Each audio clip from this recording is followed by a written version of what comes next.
आज हमारे साथ में है बहुत ही सक्सेसफुल यूट्यूबर जिनके चैनल का नाम है asset Yogi. Please give an energetic and warm welcome to the one and only Mukul ji.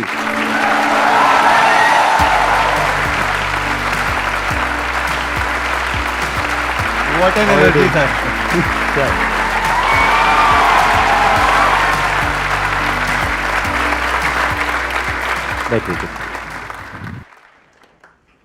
YouTube creators के लिए ये वैसा वाला प्लेटफॉर्म हो गया है जैसे टीवी वाले सब लोग कपिल शर्मा शो में जाना चाहते हैं। हाँ। I think all creators want to come here. अरे thank you so much ji, thank you so much for coming. तो अब आप कोई भी क्वेश्चन पूछ सकते हैं इनसे जो भी आपके माइंड में है फाइनेंस से रिलेटेड। सर मेरा क्वेश्चन ये है कि मैं अभी प्रिपरेशन कर रही हूँ बट मेरे घर से जैसे कुछ पैसे आते हैं लेकिन मैं चाहती हूँ कि मैं उनको कहीं इन्वेस्ट करूँ क्योंकि पैसे बच जाते हैं बट मुझे पता नहीं रहता है कि मैं कैसे इन्वेस्ट करूँ, जिस वजह से कभी कभी ऐसा होता है कि अननेसेसरी खर्चे हो जाते हैं बहुत ज़्यादा। तो मैं ये पूछना चाहती हूँ कि उस चीज़ को मैं कैसे मैनेज करूँ। तो देखिए आई थिंक सबसे पहले ना आपको अपने लर्निंग पे ध्यान देना चाहिए। आप कोई भी इन्वेस्टमेंट उठा लीजिए, मान लीजिए आप म्यूचुअल फंड्स में इन्वेस्ट करना चाहते हैं, स्टॉक मार्केट में इन्वेस्ट करना चाहते हैं जहां अच्छे रिटर्न्स मिलते हैं जी। तो आपका जो भी पैसा आ रहा है उसको है ना आप एक अपना लर्निंग किटी बना के चलिए। ओके। क्योंकि इतना बड़ा कैपिटल नहीं है ये कि आप ये सोचें कि मैं इससे करोड़पति बन जाऊं, है ना।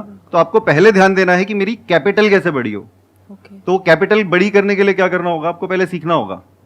सो आप एक छोटी शुरुआत कीजिए, इसको आप ना एक लर्निंग एक्सपीरियंस में आप इन्वेस्ट कीजिए। आप कहीं पे एक छोटा सा अकाउंट खोलिए जहां पे भी आप इन्वेस्ट करना चाहते हैं, आप म्यूचुअल फंड्स में करना चाहते हैं, स्टॉक्स में करना चाहते हैं, चाहे गोल्ड में करना चाहते हैं, आजकल आप डिजिटल गोल्ड भी खरीद सकते हैं, बहुत सारे ऑप्शंस हैं, बॉन्ड्स में करना चाहते हैं, सारी चीजें आज की डेट में ऑनलाइन होती हैं। तो आप मेरे हिसाब से लर्निंग पे थोड़ा सा ज्यादा ध्यान दीजिए और एकदम से हमें ये नहीं सोचना चाहिए कि एकदम से हम सडनली करोड़पति बन जाएं। मैं यहाँ पे थोड़ा सा ऐड करना चाहूंगा अपना जो स्टैंड पॉइंट है। Okay sir. आपकी कोई स्टेबल जॉब नहीं है, ना कोई बिजनेस है, ना कहीं से कोई पैसा आ रहा है, ये जो पैसा आ रहा है घर से आ रहा है। घर से आ रहा है। तो मैं अभी इस पैसे को यूज करूंगा अपनी स्किल को अपग्रेड करने के लिए।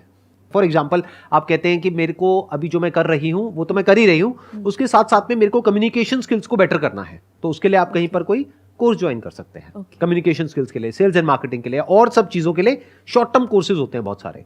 तो वहां पर आप जाएंगे, वहां पे और तरह तरह के लोग आपको मिलेंगे। मानो वीकेंड पे क्लासेस हो रही है, तो वहां से जब आप सीखोगे तो उसकी जो रिटर्न आएगी लॉन्ग टर्म में, मानो अगर आपको सैलरी मिलने वाली है 50,000 रुपए और इसकी वजह से ये जो आप अलग अलग कोर्सेज करोगे उसकी वजह से वो बढ़ करके हो जाती है 70,000 रुपए, तो ये सिर्फ 20,000 रुपए नहीं है। 20,000 इंटू 12 कितना हुआ? 2,40,000 रुपए। 2,40,000 रुपए हर साल का, तो 10 साल में कितना हुआ? 24 लाख नहीं, बहुत ज्यादा हो जाएगा। Do not waste your time और मनी ऑन थिंग्स जो कि आपको कोई रिटर्न नहीं देने वाली। वो क्या हो सकता है, हमने खर्च दिया, मानो कपड़ों पे खर्च दिया, इस पे खर्च दिया, उस पे खर्च दिया, तो वो तो एक्सपेंस ही हो गया। दूसरा है आपने इन्वेस्ट कर दिया म्यूचुअल फंड में, यहां पे वहां पे। मैं कह रहा हूं दोनों ही मत करो। मेरे अकॉर्डिंग आप अभी पैसा लगाओ अपने आप को और बेटर बनाने में in terms of a candidate, अगर आगे जाकर के आपको जॉब करनी है तो। और साथ में आई थिंक जैसे आप इंटरेस्ट कह रहे हैं, अगर इन्वेस्टिंग में ही इंटरेस्ट है तो उसके अंदर भी आप लर्निंग कर सकते हैं, उसमें भी आपका स्किल सेट बढ़ ही रहा है। है ना। जैसे सर ने बोला कि आप अपने स्किल्स बढ़ा रहे हैं, आप जो भी अपस्किलिंग कर रहे हैं वो अपस्किलिंग आपकी इन्वेस्टिंग में भी हो सकती है if that is your interest. Otherwise yes definitely upskilling में जो रिटर्न्स हैं वो तो किसी में नहीं हो सकता। वॉरेन बफेट भी यही बोलते हैं कि उसमें तो इनफाइनाइट रिटर्न्स हो सकते हैं, कोई लिमिट थोड़ी है उसकी। बट अगर आपका उस अपस्किलिंग में इन्वेस्टिंग एक एरिया है जो एरिया ऑफ इंटरेस्ट है, आप उसके अंदर भी सीख सकते हैं। Okay sir, thank you sir. मैं एक बार आपसे कुछ क्वेश्चंस पूछना चाहूंगा, मेरे माइंड में कुछ क्वेश्चंस आ रहे हैं कि आपका खुद का जो इन्वेस्टमेंट पोर्टफोलियो है वो क्या है, कितना कितना परसेंटेज कहाँ पे आपने इन्वेस्ट किया? बड़ा ये हाँ, मैंने 2-3 बार इसका इनफैक्ट आंसर भी किया है। और ये ना मेरा भी जैसे ये एज ग्रुप है ना, मेरा हर एज ग्रुप में चेंज होता रहा है पोर्टफोलियो। सो स्टार्टिंग जो मेरी हुई थी, मुझे स्टॉक्स का उतना ज़्यादा एक्सपोजर नहीं था, मेरी स्टार्टिंग हुई रियल एस्टेट से। सो वहाँ मेरी गलतियाँ ये रही कि मैंने रियल एस्टेट में बहुत ज़्यादा इन्वेस्ट कर दिया इनिशियली, और जो मेरे को शायद नहीं करना चाहिए था। बहुत सारे उस टाइम पे आपको याद होगा 2005-6 में बड़े सारे रियल एस्टेट स्कैम्स भी आते थे। I know. तो मैंने हालांकि सबसे पहली इन्वेस्टमेंट एक चेन्नई में करी थी। वहाँ पे मुझे लगा यहाँ तो अच्छे बिल्डर्स हैं, आराम से रिटर्न्स कमा पा रहे हैं, तो सेम चीज़ मैंने एनसीआर में अप्लाई कर दी। ठीक है, वहाँ मुझे टाइम पे मिल गया था फ्लैट। यहाँ पे अब मैंने 2 बुकिंग्स डाली और दोनों मेरे आज तक भी लीगल केसेस चल रहे हैं। सो उसके बाद मुझे लगा कि नहीं, स्टॉक्स में अब मुझे करना चाहिए। स्टॉक्स में भी डेफिनेटली लर्निंग हुई, स्टॉक्स में पैसा डाला काफ़ी। ये कितने टाइम पहले आपने शुरू किया स्टॉक्स में पैसा डालना? स्टॉक्स में पैसा डालना, देखिए मैंने म्यूचुअल फंड्स में डालना शुरू किया था 2004 में, जब मेरी 2003 में पहली जॉब लगी थी। थोड़ा सा पैसा आया, 2004 में मैंने म्यूचुअल फंड्स में डालना शुरू करा। उसके बाद स्टॉक्स में इन्वेस्ट करना शुरू किया 2009-10 के अराउंड। तो पहले तो मुंह की खाई वहां पे भी, मैं बोलने वाला था, शुरू में तो लॉसेस हाँ आपको मिले तो होंगे। शुरू हाँ। में ऐसा ही था कि अगर मैंने 5 स्टॉक्स उठाए तो उसमें से 4 डूब गए। लेकिन फिर थैंकफुली कुछ स्टॉक्स में अच्छा करना भी शुरू किया, तब मेरी रिसर्च मुझे काम में आनी शुरू हुई, वो स्टॉक्स में अच्छा परफॉर्मेंस मिला। आज की डेट में अगर आप मेरे से बात करेंगे तो अब मेरा अपने खुद के बिजनेस में मैं ज़्यादा इन्वेस्ट करता हूँ, खुद का प्रोडक्ट बना रहे हैं, that is one. Number 2, startups में भी मैं इन्वेस्ट करता हूँ, क्योंकि पब्लिकली लिस्टेड कंपनीज में आपको जो लो बेस का इफेक्ट है वो थोड़ा कम देखने को मिलता है। क्योंकि स्टार्टअप्स में जब आप जैसे इन्वेस्ट करते हैं तो वो बहुत अर्ली स्टेज में आप इन्वेस्ट कर लेते हैं, और अगर आपको लगता है कि ये मेरे फिलॉसफी से मैच करता है तो आप उसमें इन्वेस्ट कर सकते हैं। तो अगर मेरे इस साल का आप पूछेंगे तो मेरा 100% पैसा इक्विटी में जा रहा है अभी। तो इक्विटी इन द सेंस कि Equities स्टार्टअप्स में जा रहा है एज एन एंजल इन्वेस्टर, या फिर स्टॉक्स में जा रहा है, या म्यूचुअल फंड में जा रहा है? Business is also equity. मैं अपने Right. धंधे में भी वो इन्वेस्ट कर आपके रहा हूँ, अपने बिजनेस में आप कर रहे हो, उसमें तो 70-80% जा रहा है। तो 70-80% आपके अपने बिजनेस में चला गया, बाकी का जो बचा 20-30% वो कहाँ जाता है? अभी इस कैलेंडर ईयर की बात करूं तो मेरा मैक्सिमम स्टार्टअप्स में गया, बाकी का बचा हुआ, और थोड़ा बहुत पब्लिक स्टॉक्स में, और कुछ पैसा हाँ मेरा ऑब्वियसली रियल एस्टेट में भी है। मेरे मतलब रेंटल इनकम बनाने के लिए मैंने कुछ अपना रियल एस्टेट पोर्टफोलियो भी बना लिया था। रेजिडेंशियल या कॉमर्शियल? मिक्स है, बट अगर किसी को सजेस्ट करूंगा मैं, ऑब्वियसली कमर्शियल बेटर है, मगर अगर घर खरीदना है तो घर खरीद सकते हैं। घर अपने रहने के लिए, अपने रहने के लिए घर is, you should not take it as an investment. ध्यान से समझिएगा, यहाँ पे एक बहुत इंपॉर्टेंट पॉइंट है समझने वाला। हम लोग क्या गलती करते हैं, पहले घर लेते हैं अपने खुद के रहने के लिए, वो तो चाहिए ही, नहीं तो रेंट पे हर साल शिफ्ट करते रहो, हर साल 2 साल में, राइट? तो अपने लिए घर बनाने में कोई दिक्कत नहीं है, क्योंकि उसका इनकम टैक्स के पॉइंट ऑफ व्यू से भी काफी बेनिफिट्स हो जाते हैं, काफी सारे एग्जेम्पशंस हैं। बट जो दूसरा हम इन्वेस्टमेंट करते हैं रियल एस्टेट में, वो हम क्या करते हैं, रेजिडेंशियल में करते हैं। ये गलती है, क्योंकि रेजिडेंशियल में जो रिटर्न है, यानी जो रेंटल इनकम है, वो अगर आप परसेंटेज में देखोगे तो बहुत ही कम है, हार्डली 1 और 2%। हाँ, अगर आप खाली रेंटल यील्ड की बात करेंगे तो रेंटल यील्ड दिल्ली जैसे जगह पे 2% मिलता है। रेंटल यानी कि जितना भी आपका रेंट आया divided by the property cost, वो 2% होती है, और थोड़ा बहुत कैपिटल एप्रिसिएशन मान लीजिए 4-5% का। तो अगर आपको 6-7% मिल रहा है तो इतनी तो महंगाई बढ़ जाती है, इसीलिए कोई खास फायदा नहीं है रेजिडेंशियल रियल एस्टेट में इन्वेस्ट करने का। वो भी काफ़ी टाइम तो बढ़ भी नहीं रही है प्रॉपर्टी, तो वो नेगेटिव रिटर्न भी हो सकता है। प्लस आप अगर आपने लोन पे खरीदा है तो वो नेगेटिव रिटर्न्स हो जाते हैं, क्योंकि आप इंटरेस्ट हर साल भर रहे हैं। हाँ। सर मेरा आपसे ये क्वेश्चन है, मेरे को 10 साल हो गए, मैं अपना फैमिली बिजनेस जो है पापा का वो रन कर रहा हूँ। हमारा जो बिजनेस है वो क्लॉथिंग का है। पहले मैं पापा के साथ ही काम करता था, फिर मेरे को लगा कि मुझे कुछ अलग करना चाहिए, तो अब हम ऐसा सोच रहे हैं कि हम थोड़ा लाइन चेंज करें। जैसे मैं हूँ, मेरे भैया भी साथ में आए हुए हैं, और हम चाह रहे हैं कि फूड जो आजकल डिमांड में ज़्यादा है, जैसे कि फास्ट फूड हो गया, बेवरेजेस वगैरह हो गए, तो इसमें हम इन्वेस्ट करना चाह रहे हैं। तो आपसे मैं ये पूछना चाह रहा हूँ कि क्या हमें ऑलरेडी जो इस्टेब्लिश्ड ब्रांड है उसका हमको फ्रेंचाइजी मॉडल पे काम करना चाहिए, या हमें खुद का कुछ स्टार्ट करना चाहिए? मेरा ऐसा मानना है कि अगर आप ऐसे बिजनेस में कूद रहे हैं जिसकी आपकी नॉलेज नहीं है, बिल्कुल ज़ीरो है, तो franchise is a better option.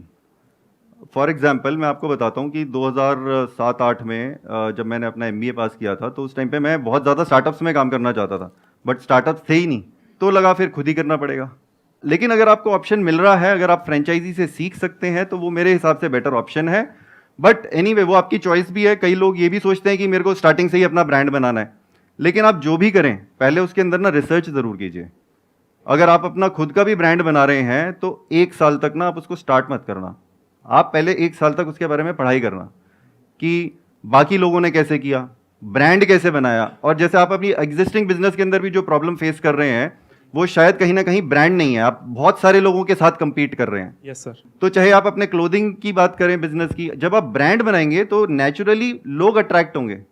और ब्रांड बनाना सर ओवरनाइट खेल नहीं है, उसमें टाइम लगता है, उसमें सालों लग जाते हैं। Sandeep Maheshwari is not an overnight brand. 10 साल हो गए हैं इनको शायद यूट्यूब पे ही। राइट, 10 साल हो गए। यहाँ पर मैं भी थोड़ा सा ऐड करता हूँ कि आप ये कह रहे हो कि अभी 10 साल का आपको एक्सपीरियंस है, आपको और आपके ब्रदर को। आपके ब्रदर भी आए हुए हैं साथ में, राइट?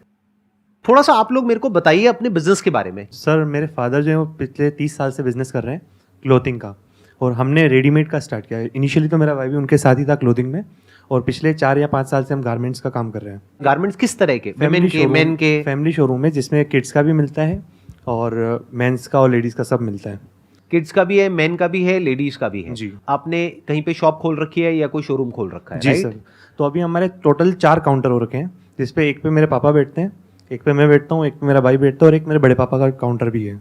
लेकिन अब ओवर द टाइम हमको ये फील हुआ है कि इसके अंदर ना सबसे बड़ी प्रॉब्लम होती है रेडीमेड गारमेंट में डेड स्टॉक की। स्टॉक बहुत डेड होता है और हमको इन्वेस्ट बहुत करना पड़ता है, स्टॉक बहुत रखना पड़ता है, क्योंकि हर कस्टमर को आज ऑप्शंस चाहिए। ऑनलाइन बिजनेस स्पेशली जब से आ गया है कि हमको और भी दिखाओ और भी दिखाओ, तो हमको ऐसा फील हो रहा है कि ये थोड़ा ट्रेडिशनल वे है। हमने इसको ट्राई भी किया हम ऑनलाइन लेवल पे करें, लेकिन उसमें थोड़ी डिफिकल्टी ज़्यादा हो रही है। उसमें किसी एक पर्टिकुलर डिज़ाइन को भी हमको कंटिन्यू करना पड़ता है। तो हम सोच रहे हैं कि अभी जो मार्केट में सबसे ज़्यादा हॉट, जो सबसे डिमांडिंग चीज़ है वो है F&B। तो हम सोच रहे हैं कि इसका हम स्टार्ट करें। तो अभी यही कन्फ्यूजन था दिमाग में, और हम ये जो कर रहे हैं इसमें हम थोड़ा बहुत हमारा इन्वेस्ट करें, लेकिन मेजर पार्ट इसमें हम कहीं से लोन ले रहे हैं। तो जो आप नया काम करने वाले जी। हैं F&B से रिलेटेड, राइट? चाहे फ्रेंचाइजी लेंगे चाहे अपना करेंगे। जी सर। तो हम केवल उस ब्रांड पे, फ्रेंचाइज पे एक ट्रस्ट करके कि नहीं ये ऑलरेडी एस्टेब्लिश्ड है, हमको इतना, जैसे कि हमारा बैकग्राउंड भी नहीं है इसका, तो वो सब रेसिपीज़ वगैरह हमारे को ट्रेनिंग सब वो देके देंगे। तो हम उन पर ट्रस्ट कर रहे हैं और हम ये सोच रहे हैं कि उनका मतलब अच्छे खासे आउटलेट्स है, तो हम उनका काम करेंगे तो हमको रेवेन्यू भी अच्छा मिल जाएगा। तो ये चीज़ भी पूछनी थी। हाँ, अब यहाँ पर मैं आपकी जगह होऊंगा तो क्या करूंगा? मैं आपको बस ये बोल रहा हूँ, मैं आपको ये नहीं कह रहा कि आप ये करो ये मत करो। I am not giving you an advice और अ कंसल्टेंसी और एनीथिंग ऑफ दैट सॉर्ट, ठीक है? तो अगर मैं आपकी जगह होऊंगा तो मैं क्या करूंगा? मैं F&B में कभी भी नहीं जाऊंगा। क्यों? क्योंकि मेरा 10 साल का एक्सपीरियंस किस में है? 10 भी क्या बल्कि 30 साल का एक्सपीरियंस है अगर देखा जाए तो आपकी पूरी फैमिली का। गारमेंट्स में है, रोटी कपड़ा मकान। अब आप चाहे रोटी का बिजनेस करो चाहे कपड़े का करो, ये हमेशा के लिए रहने वाला है। अगर आपको लग रहा है F&B में कंपटीशन नहीं है तो ये आप गलत सोच रहे हैं। जब आप जाएंगे उसमें आपको समझ आ जाएगा, नंबर 1। नंबर 2 कि जो आप कह रहे हो कि इसमें क्या होता है कपड़े के काम में कि जो स्टॉक नहीं बिकता है वो इन्वेंट्री बेकार हो जाती है। ये प्रॉब्लम आपको F&B में भी आने वाली है। F&B में जो सबसे बड़ी प्रॉब्लम आती है वो क्या होती है? हर चीज पेरिशेबल होती है। कपड़ा तो फिर भी पेरिशेबल नहीं होता है, कम करके सेल लगा के बिक तो जाएगा ना मरे से मरे दामों पर, लेकिन खाना एक बार सड़ गया, एक्सपायर्ड हो गया, तो क्या करोगे उस खाने का? तो F&B का बिजनेस बाहर से देखने में जितना आसान लग रहा है, अंदर से जो करता है उसके लिए तो आसान है, जो 10 साल से कर रहा है। आप अगर आज जाओगे तो आपके लिए कोई आसान नहीं है। That is 1।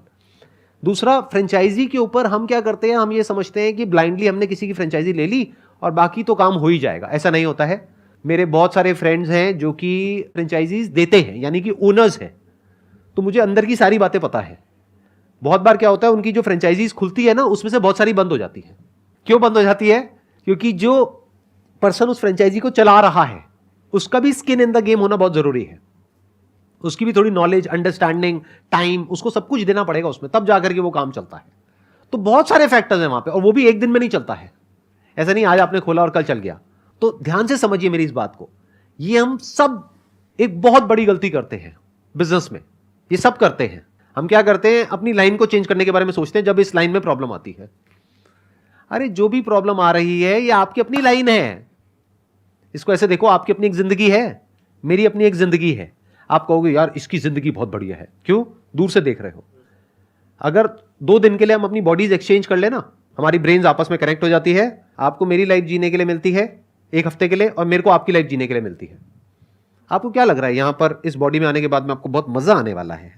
ज़्यादा फ्रस्ट्रेशन मिलेगा और ज्यादा फ्रस्ट्रेशन हो जाएगा। आपको लगता है मैं इतना फ्रस्ट्रेटेड हूं अपनी जिंदगी से?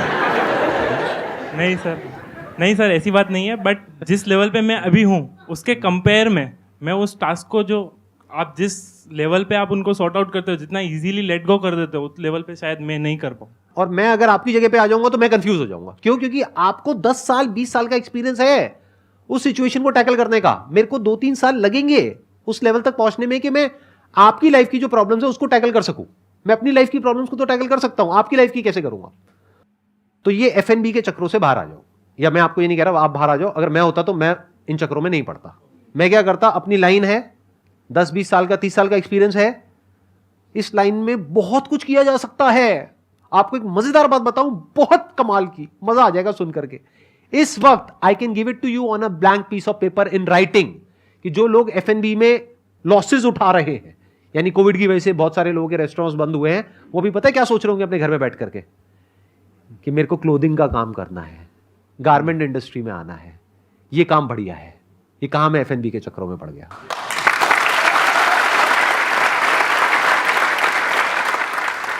तो अगर वो आपकी लाइन में आएंगे, क्या वो डे 1 से आपसे कॉम्पीट कर पाएंगे?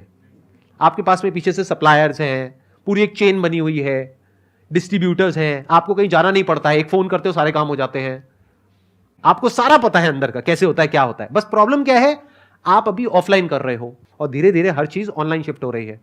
तो आपको अपने ही बिजनेस से रिलेटेड अपने आप को अपग्रेड करना है बॉस। आपको ऑनलाइन दुनिया को समझना है कि ऑनलाइन दुनिया क्या है।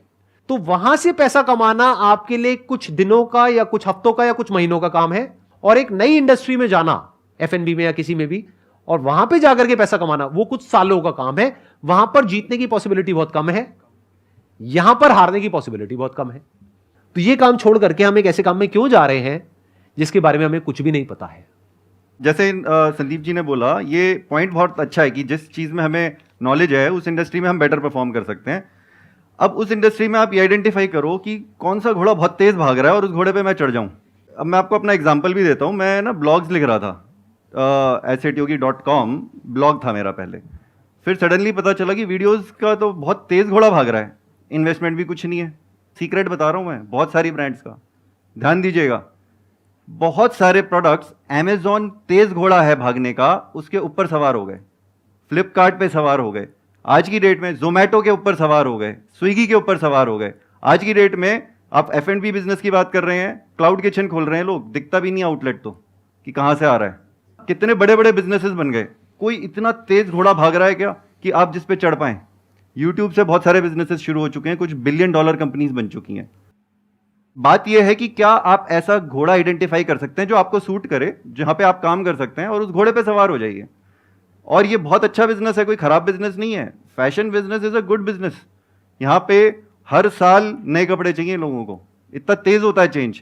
लेकिन ना आपको ब्रांड बनानी पड़ेगी जिससे लोग अट्रैक्ट हो कि हाँ इस ब्रांड का कपड़ा खरीदना है हमको। अब हम जैसे बोलते हैं ना, काफी लोग बोलते हैं कि XYZ का ईयरफोन खरीदना है, ठीक है, ABC का फोन खरीदना है। तो वो अगर आप ब्रांड अगर आपने एक बार बना लिया तो वो पुल मार्केटिंग होना शुरू हो जाएगी। Thank you so much sir for coming. Thank you. Thank you.